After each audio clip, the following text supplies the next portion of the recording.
ದೇಶದ ಜನ ನಿರೀಕ್ಷೆ ಮಾಡಿರ್ತಕ್ಕಂಥ ಕೆಲಸವನ್ನು ಸನ್ಮಾನ್ಯ ನರೇಂದ್ರ ಮೋದಿಯವರ ನೇತೃತ್ವದ ಸರ್ಕಾರ ನಿನ್ನೆ ರಾತ್ರಿ ಏನು ಹಿಂದೂಗಳ ಮಾರಣ ಹೋಮವನ್ನು ನಡೆಸಿರ್ತಕ್ಕಂಥ ಪೆಹಲ್ಗಾಂವ್ಗೆ ಪ್ರತೀಕಾರವಾಗಿ ನಿನ್ನೆ ಏನು ಪಾಕಿಸ್ತಾನದ ಭಯೋತ್ಪಾದಕರ ಅಡಗುದಾಣಗಳ ಮೇಲೆ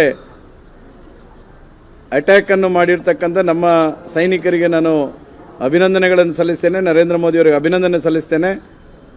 ಈ ದೇಶದ ಸೈನಿಕರ ಜೊತೆ ಈ ದೇಶದ ಭಾರತೀಯರು ಅವರಿಗೆ ನೈತಿಕವಾಗಿರ್ತಕ್ಕಂಥ ಸ್ಥೈರ್ಯ ತುಂಬತಕ್ಕಂಥ ಕೆಲಸವನ್ನು ನಾವೆಲ್ಲ ಸೇರಿ ಮಾಡಬೇಕೆನ್ನುವಂಥ ವಿನಂತಿಯನ್ನು ನಾನು ಈ ಸಂದರ್ಭದಲ್ಲಿ ಮಾಡ್ತೇನೆ.